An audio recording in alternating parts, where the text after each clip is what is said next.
Okay, for this project, I'm going to be doing a portrait in oil, and I'm going to start out with, it's going to be this particular model. I'm not going to be using the hand. I'm just going to use her face and her shoulders and neckline a little bit, but I'm not going to be using the hand. That would just kind of add a little more to the glass, and so anyways, but you can add the hand in there if you want. So I'm just basically kind of going with a pencil.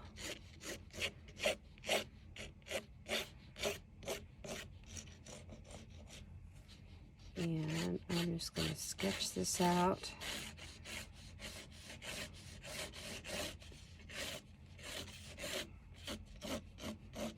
Let's start with an oval.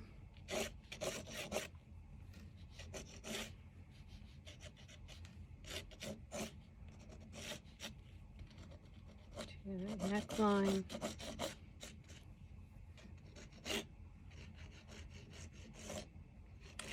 And a bit of the shoulder.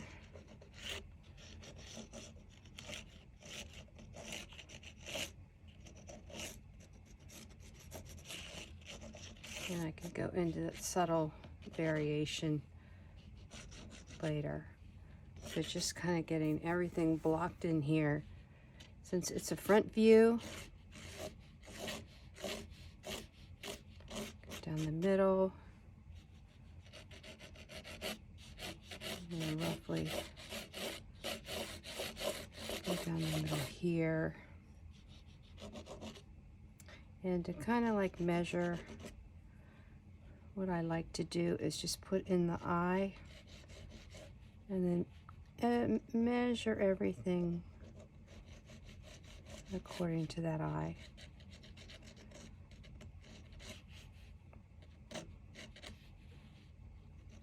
Don't get into too much detail at this point.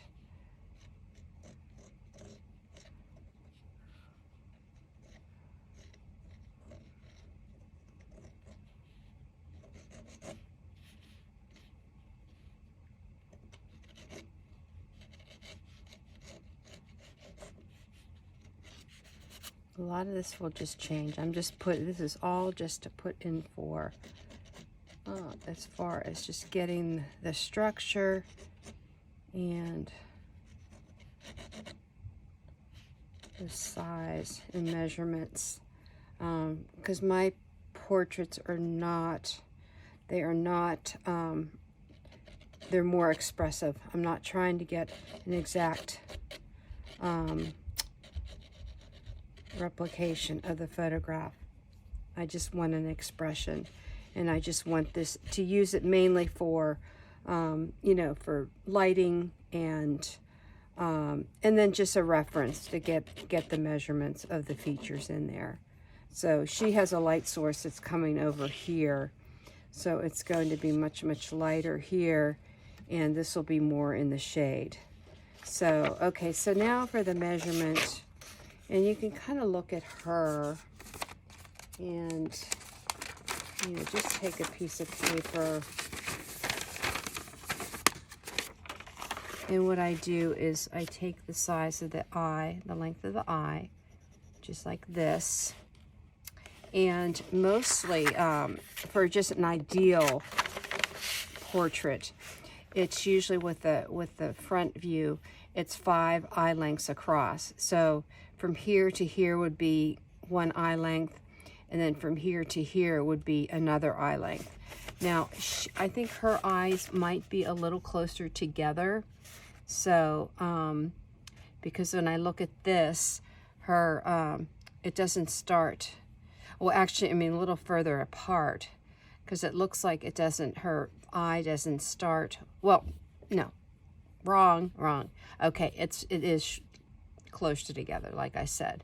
So it looks like it's somewhere like here, and then from here and to here, it's a little bit less. So it doesn't quite come up with that formula, but it will give you a little bit of a guideline. So for instance, I'll take this eye length here, And I'll go here, and I'm just going to go in just a little bit here, and I'll have to change that center through line there. This will be the actual, this and this will be the same measurement. And then from here to here, I think I have that pretty well. It's a little bit less than the eye length, and it shows it like here. So that'll just give you a better, that'll give you a start. So I'll just move that center line more here. And then to just kind of get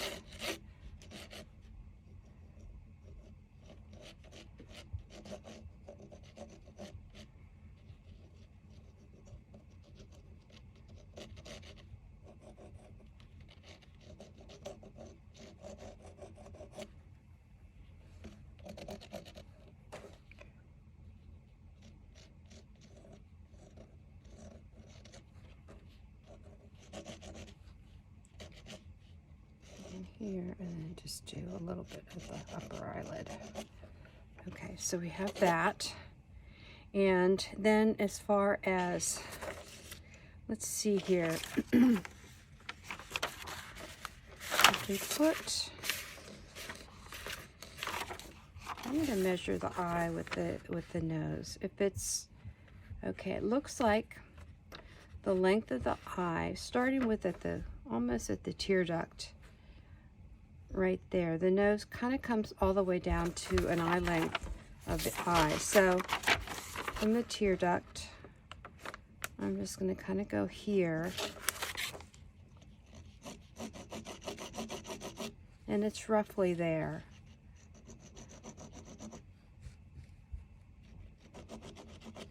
And then I'm just going to eyeball the rest. And I can always adapt. But I think getting the nose and the eyes in is really important. So looks like the corners of the nose kind of line up with the tear duct of the eye.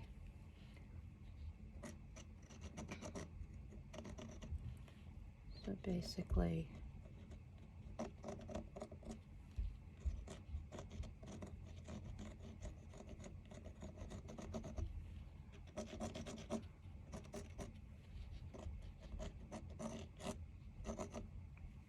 and just get those nodules in.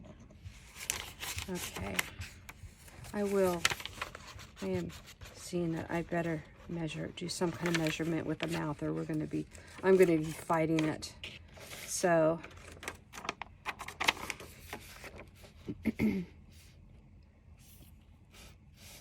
so let's see. It looks like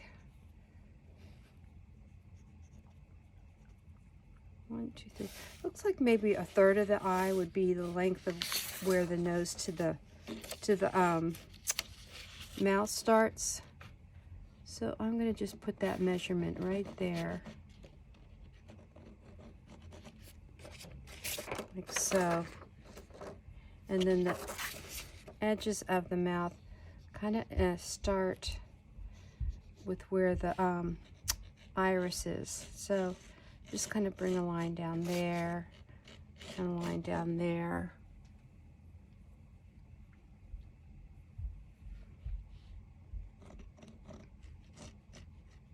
And that'll roughly give you the length of the lips.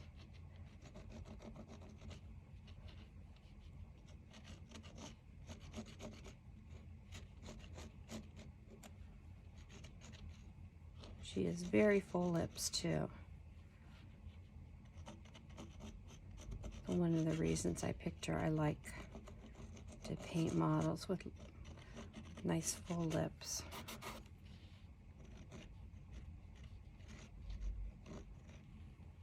Okay, and then just this fulcrum. I always add that because you want to, there is, you know, there is this connection with the nostrils and the upper mouth lip. So you want to have that kind of relationship going. So, and then here I'll just do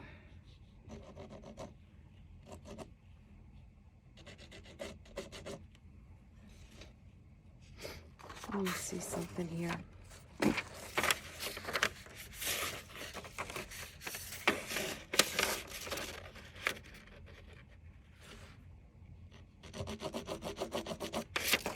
You know, I'm just going to move this up just a little bit.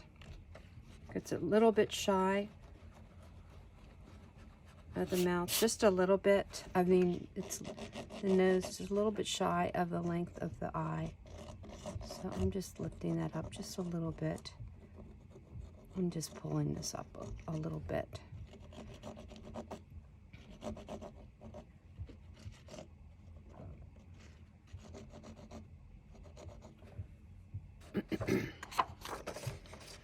It just looks better to me.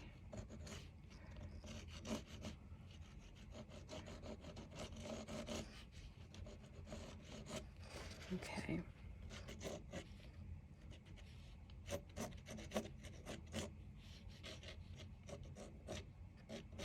I'm just kind of indicating the side of the nose.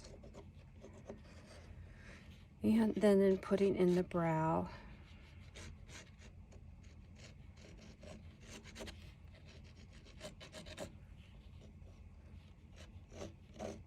She has a nice arch to her brow. Okay, then the forehead is a little bit too round and too fat, so I'm just going to kind of angling.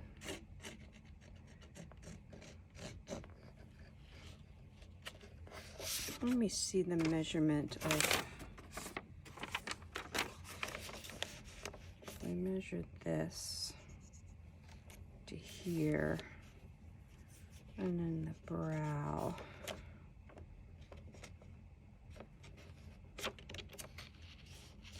It's a little bit more. Let's see, what am I doing here?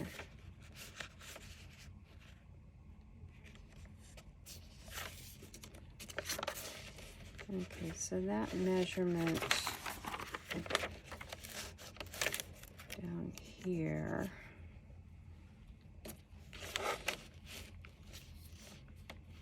It looks like it because it's a bit smaller. I mean, it's quite a bit smaller. So I think up here will be fine.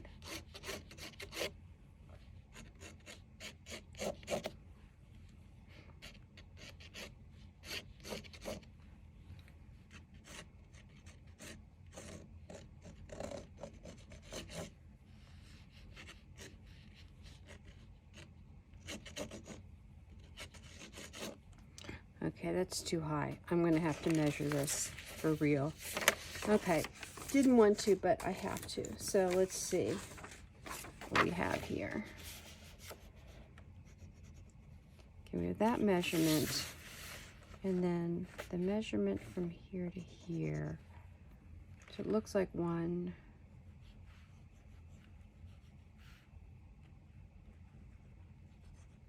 So approximately like 1, 2, 3, 4.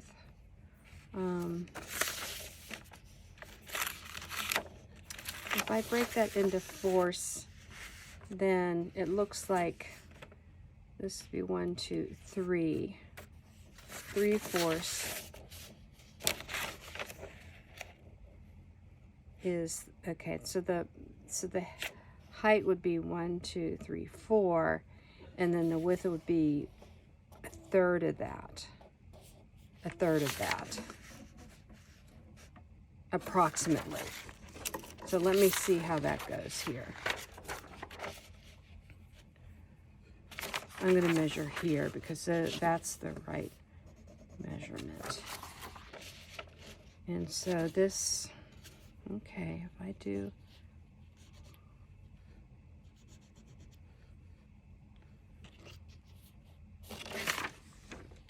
I think maybe going down just a little bit. Now this I'm not measuring super closely. I'm just kind of indicating. I just don't want to be way off the track. So I think this is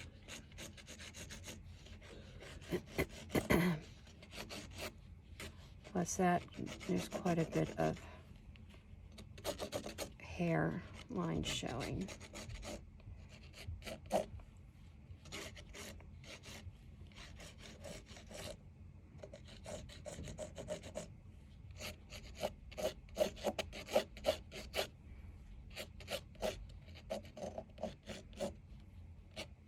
Now here you can start getting into a little more of the subtle curves, like the temples, and then she has some really nice cheekbones, and then her jawline kind of starts at the end of her lower lip, so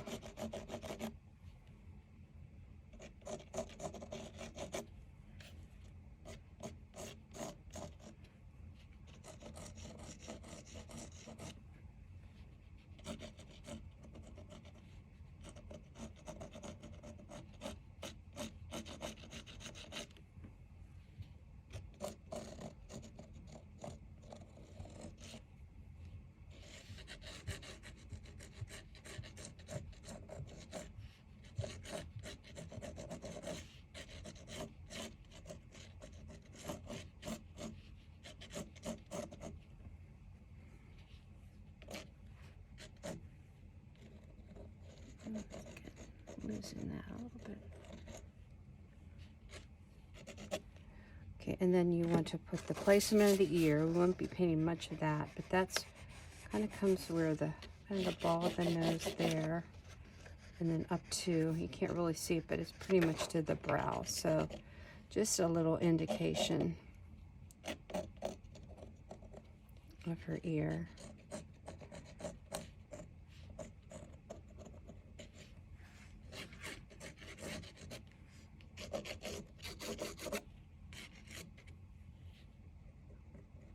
Okay, this looks pretty good.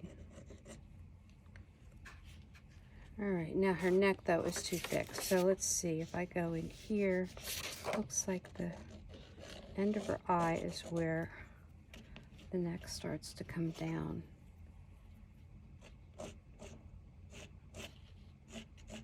And then just putting a nice curve.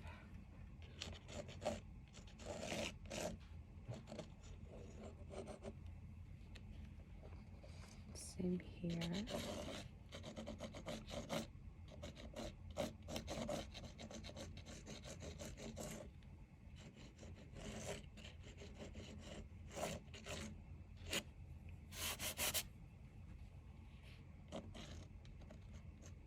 And there.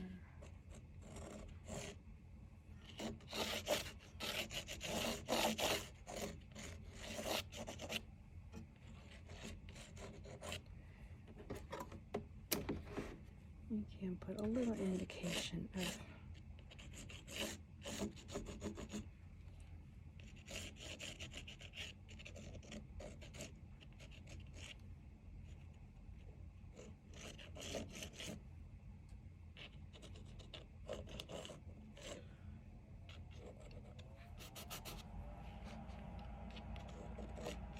clavicle, just a little indication. But this can all be refined later. I don't have to really go into all this now. Okay. All right, so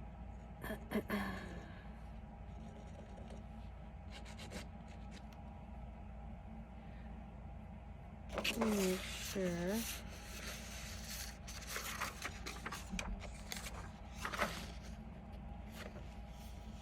I'm just going to make sure I have, where's this go? Yeah, okay. Just wanted to get this squared away. Okay, so, as I said, it's not an exact replication of her, and I'm not going for that.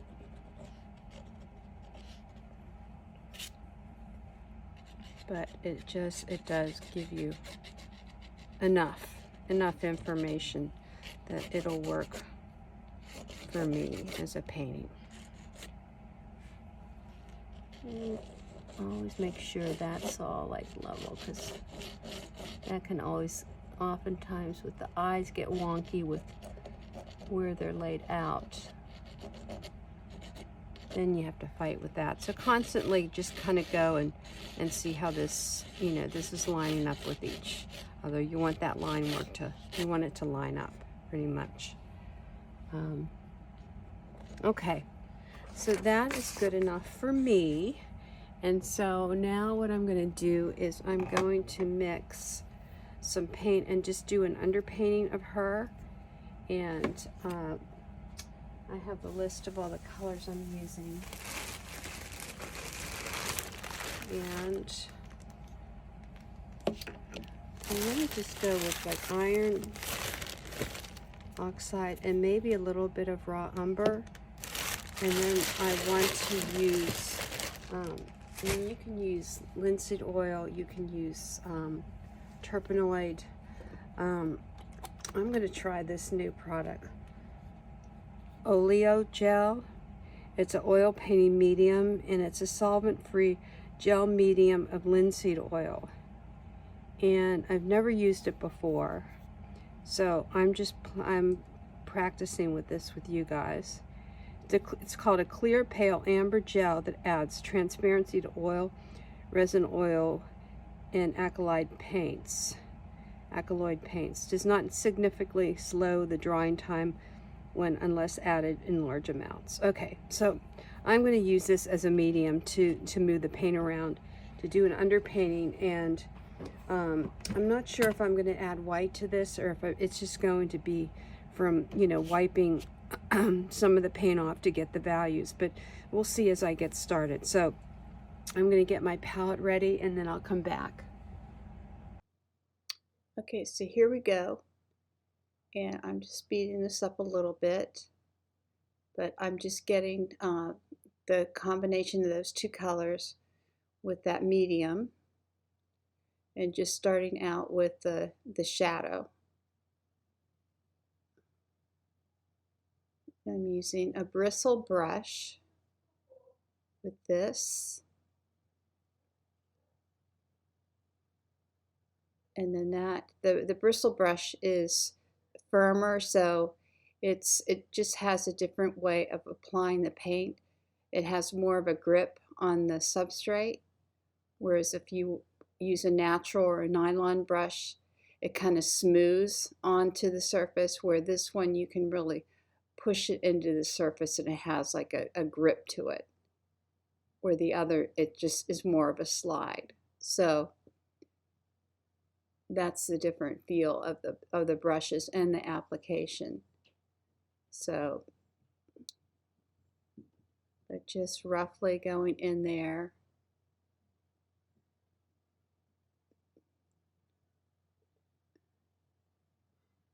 It's looking super primitive at this point. And I don't mind the pencil work blending in with the paint. I kind of like because it gives a gray tone to it. And so I like the combination of the gray tones, the gray cool tones, and then the warmer browns.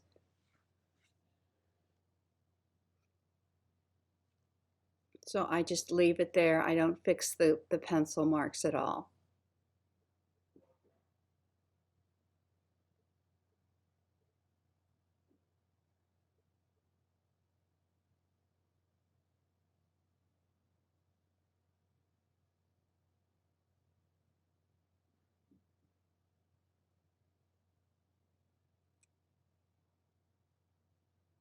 And with your paper towel, you can kind of mush things around and just soften all the edges. Just makes a nice light moody effect to it.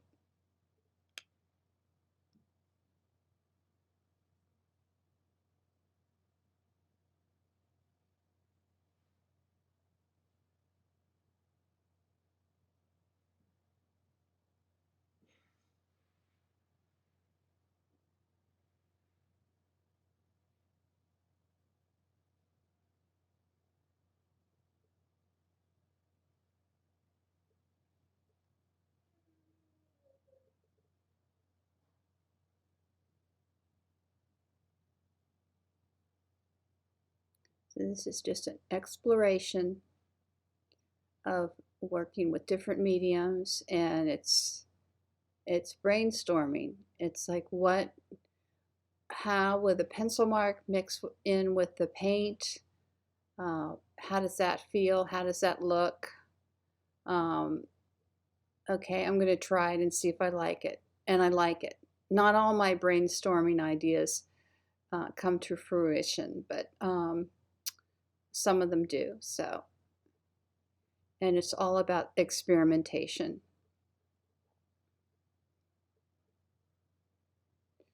I hardly ever enter my studio and start painting and have a recipe. I mean, the way I paint and the marks I make are kind of imprinted in my muscle memory. But as far as, you know, I like to allow that space of just seeing what happens and adapting and adjusting as I go and learning different things.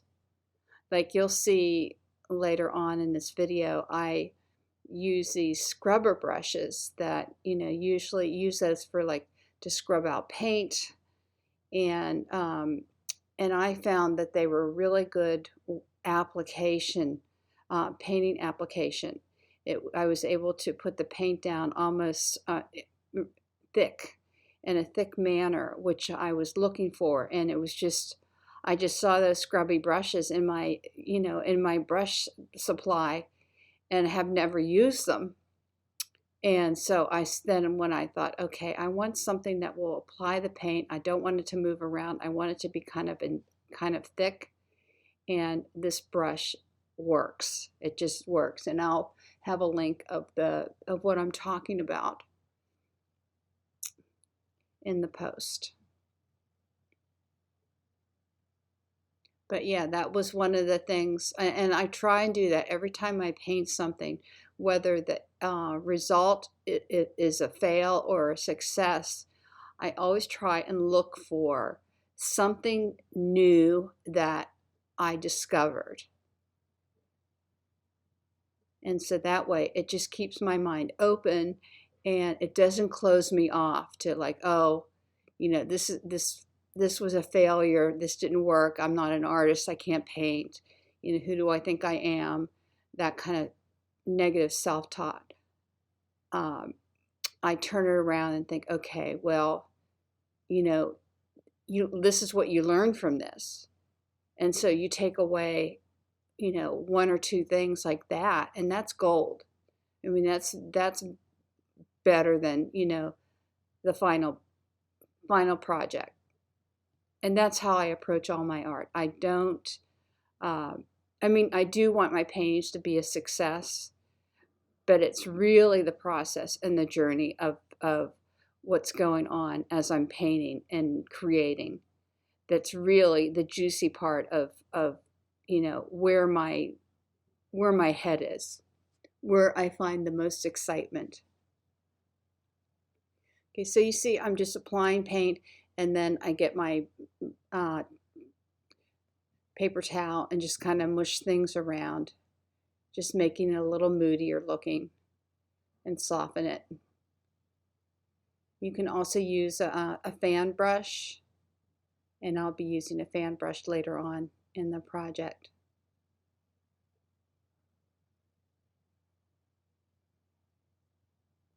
So right now I'm not working with any white at this point. You'll see in the next video that I decide that I do want to add values, so I'll be adding the white paint to it.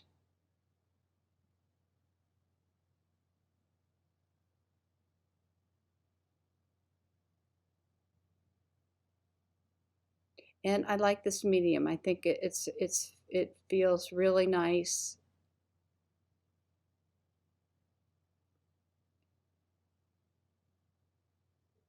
It helps apply the paint very nicely.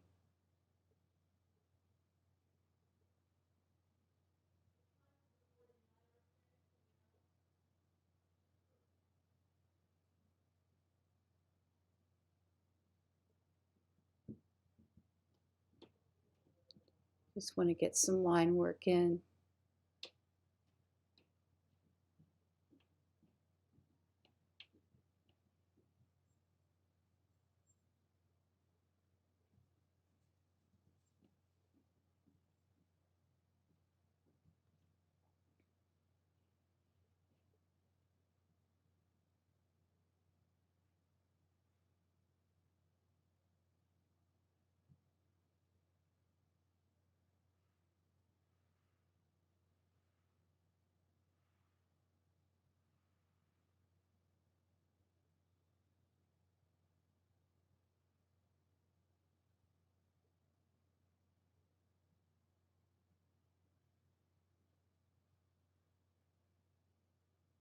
See, I'm using a bristle brush and just scrubbing that.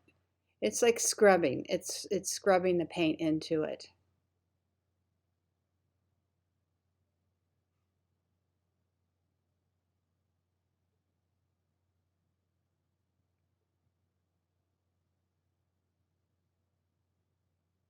I don't do a whole lot with the neck and chest, but I do.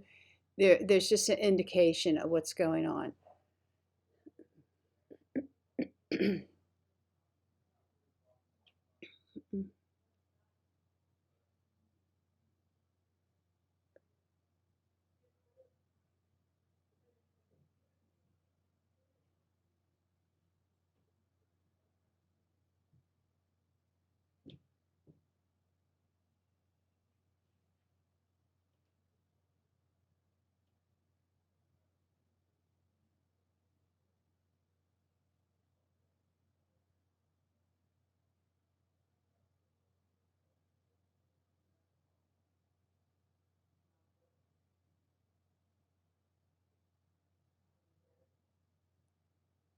Yeah, I just want to give it just a little bit of information there.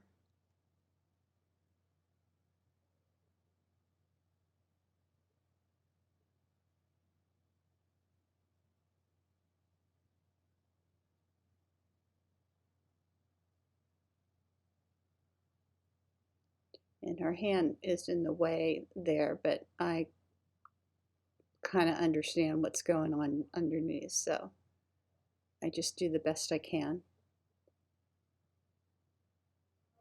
See, I'm using quite a bit of that medium.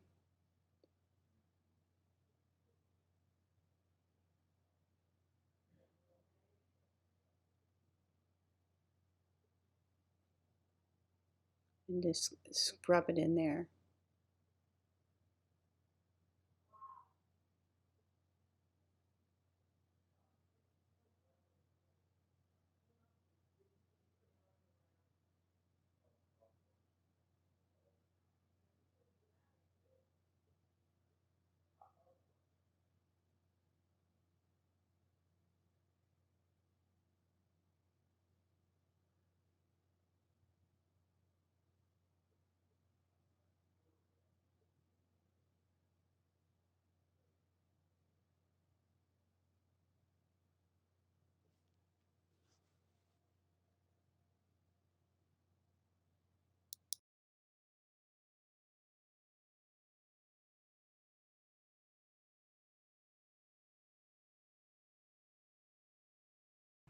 Okay, so I have decided that I do need to add white to this. So this is as far as I can go with the underpainting the way it is, I believe. And so what I'm going to do is get my palette here.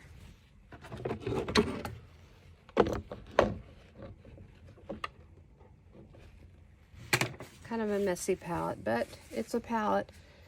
Okay, so what I'm going to do is I'm just going to scoop out, I have the two colors combined here, and I'm just going to make this different shades, values of this. So start with white.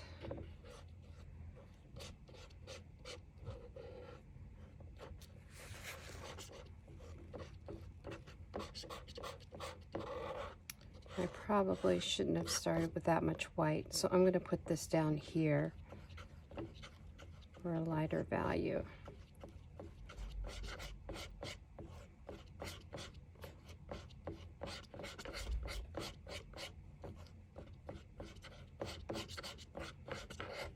It's kind of a mid-value. All right, so I'm just going to add a little bit of the white up here.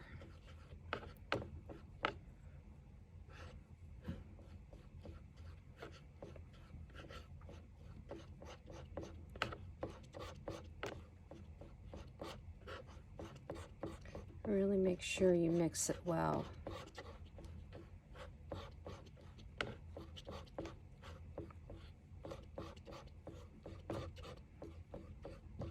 There's one. I know, I'll just add a little bit of this to here and darken up that value, so that will be the third.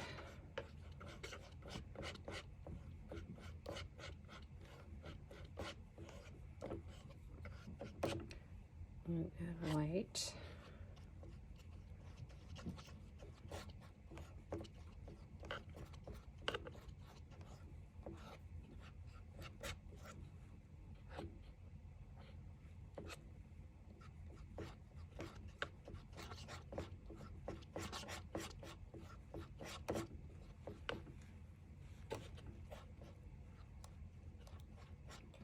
Okay, so there's 4.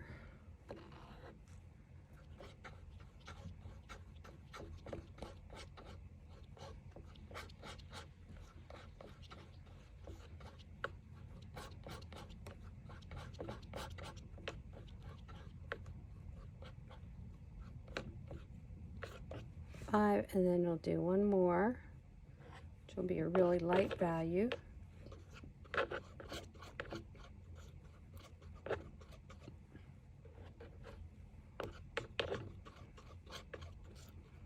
Yeah, the underpainting is really important for a number of reasons. For me, for this one particular lesson, is because I am going to keep some of the underpainting showing in the final project, because I really like that. I like how that looks, the look of unfinished painting, and seeing some of the undertones underneath the painting. I just think are really, really interesting. And often when I go to the museum and I see an old master's painting and it's like half finished, I just find that sometimes even more interesting and beautiful than everything being complete. So that's kind of where I'm at with that. Okay, so I'm just going to start. I just have my brushes here. Not sure which ones. I'll probably use this one. I always use my angle brush. I have a couple of small ones here. Let's see. Oh, maybe this one. Some of them a little bigger, but mostly I'm just going in. I'm going to work on the features. So I have these, and then I have this fan brush, which I like to use too. But the other ones, I'm just going to put them aside for right now and just work with these here. Yeah, it's a good idea to figure out the brushes you want to use for the time being, so that you're not thinking and looking and grabbing and all that kind of stuff, that you just, you know, you have your brushes at hand that you want to use for that. So with that being said, let's see, I'll start with my angle one. And I have my medium.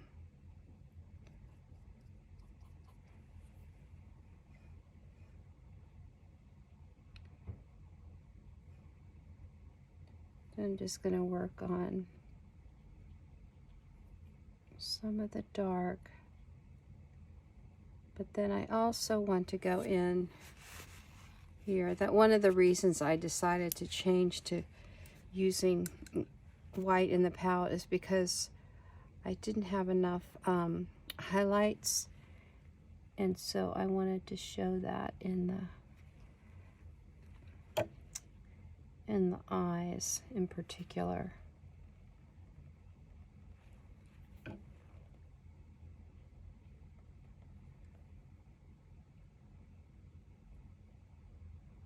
on to kind of get that established a little bit.